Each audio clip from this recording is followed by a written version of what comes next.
Hello students, पिछले video में हमने बहुपद के शून्य तथा उनके गुणांकों के मध्य संबंध को देखा था। आज हमें उसी से संबंधित प्रश्न सोल्व करेंगे। यहाँ पर हम देखेंगे कि किस प्रकार से बहुलक के शून्य ज्ञात करते हैं तथा इनके शून्य तथा गुणांकों के मध्य संबंध किस प्रकार होता है। प्रश्न के 1/5 को देखते हैं कि x square minus root 3 plus 1x plus root 3। तो इसको हम यहाँ पर f(x) के बराबर ले लेते हैं और इसको 0 के बराबर मान लेते हैं। तो 0 के बराबर मानने पर एक्स स्क्वायर माइनस इस एक्स को अंदर गुणा कर लेते हैं। तो x square minus root 3 x minus x plus root 3। अब हमारे को इन दोनों की शक्ल सेम दिख रही है, तो इन दोनों को पास पास में ले लेते हैं इधर, और इन दोनों को एक्स स्क्वायर और माइनस एक्स को इधर लिख देते हैं। तो इसको लिखने के बाद इसमें से एक्स कॉमन आ रहा है, एक्स कॉमन आ गया, एक्स माइनस 1, और इसमें से रूट 3 कॉमन आ रहा है। तो रूट 3 माइनस का रूट 3 ले लेते हैं, तो ये सेम शक्ल हो जाएगी। एक्स माइनस 1 बराबर 0 बराबर x minus 1 x minus root 3 बराबर 0। इसको यहाँ पर अलग लिखने पर इसको यहाँ पर अलग लिखते हैं।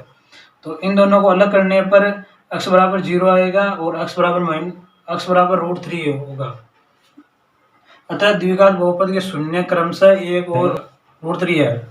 अब बहुपद के शून्य तथा गुणांकों के मध्य संबंध ज्ञात करने के लिए हम पहले इनके शून्यकों का योग तो होगा 1 प्लस रूट 3। ये माइनस एक्स का गुणांक हो जाएगा, ये माइनस ये रहा एक्स का गुणांक, और ये एक्स स्क्वायर का गुणांक यहाँ पर एक एक्स स्क्वायर का गुणांक। इसी प्रकार से शून्यकों का गुणनफल 1 गुणा रूट 3 बराबर रूट 3 बटा एक अचर पद, और इसके नीचे एक लिख सकते हैं, तो एक्स स्क्वायर का गुणांक ये रहा अचर पद और एक्स स्क्वायर का गुणांक।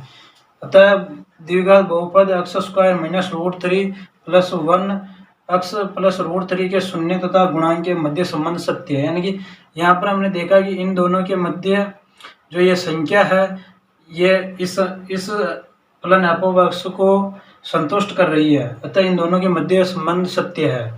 इसी प्रकार से आगे हम देखेंगे प्रश्नमाला का प्रश्न 2 लेते हैं, जिसमें हमारे को बहुपद के शून्य और गुणांक दिए हुए होंगे, उसी से और उनसे हम बहुपद ज्ञात करेंगे। तो यहाँ देखते हैं कि हमारे को बहुपद का योग रूट 2 है और गुणनफल 1/3 है। तो माना कि द्विघात बहुपद f(x) बराबर x square plus bx plus c तथा इसके शून्य अल्फा व बीटा है। तब शून्यकों का योग, इनका योग करने पर तो आना चाहिए ये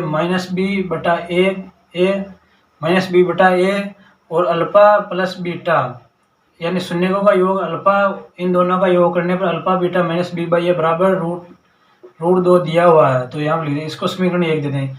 यहाँ पर a के स्थान पर k ले लेते हैं, k माना एक वास्तविक संख्या है, तो -b/k बराबर रूट 2 माइनस b k इधर भेज देते हैं, k इधर ले लेंगे, तो k इधर लेने पर -b k रूट 2, और इस माइनस को भी इधर ले लेंगे, तो b बराबर -k रूट 2।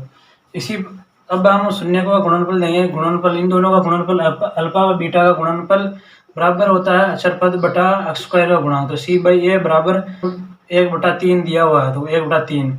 इसको समीकरण 2 दे देते हैं नाम, और समीकरण 2 में a बराबर k जहाँ इसमें रखा है उसी प्रकार से a बराबर k समीकरण 2 में भी रखते हैं। तो c/k बराबर 1/3 बराबर ये k को इधर भेज देते हैं, तो c बराबर k/3। अब जो हमने a b c के मान ज्ञात किए हैं वो हम बहुपद ax square plus bx plus c में रख देते हैं। तो इनके मान रखने पर यहाँ पर kx स्क्वायर माइनस k रूट 2 x प्लस k/3 मान आते हैं। अतः इसको समीकरण 3 आना है। अब हमारे को इस k को भी हटाना है, तो हम इस k से भाग दे देंगे, और यहाँ पर ये बट्टा में 3 आ रहा है, तो इस बट्टा के 3 को हटाने के लिए पूरे पद में 3 से गुणा कर देंगे। तो समीकरण 3 को 3/k से गुणा करने पर अभिष्ट बहुपद होगा, जो वो होगा 3 से गुणा करने पर 3, और k से k हट जाएगा, तो 3x स्क्वायर माइनस यहाँ पर k से k हट जाएगा, 3 गुणा में होगा 3 रूट 2x, और यहाँ पर अगर ये k से k हट जाएगा, 3 से 3 हट जाएगा, प्लस का 1 हो जाएगा। तो हमारे को जो बहुपद ज्ञात करना था वो बहुपद ये 3x square minus 3 root 2x plus 1 होगा। द्विघात बहुपद में शून्य ज्ञात करना और इसके बहुपद के शून्य तथा गुणांकों के मध्य की संबंध की जांच करना। स्क्वायर माइनस द्विघात बहुपद दिया हुआ है x स्क्वायर माइनस 15।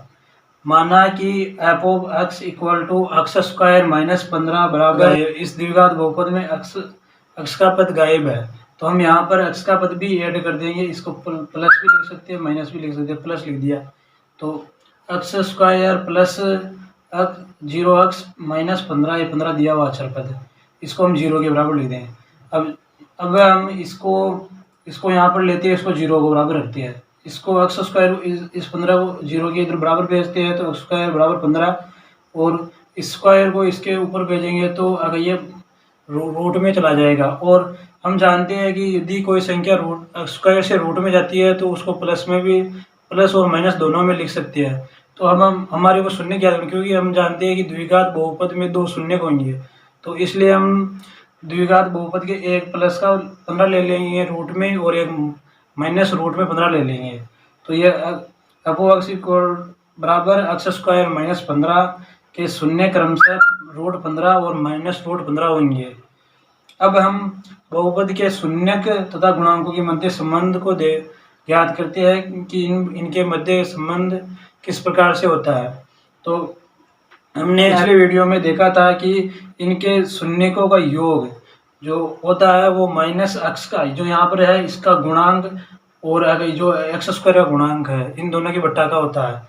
तो यहाँ पर हमने देखा कि इन दोनों का योग रूट 15 प्लस और माइनस रूट 15 इन दोनों का योग करेंगे तो ये प्लस का ये माइनस का होने की वजह से 0 हो जाएगा।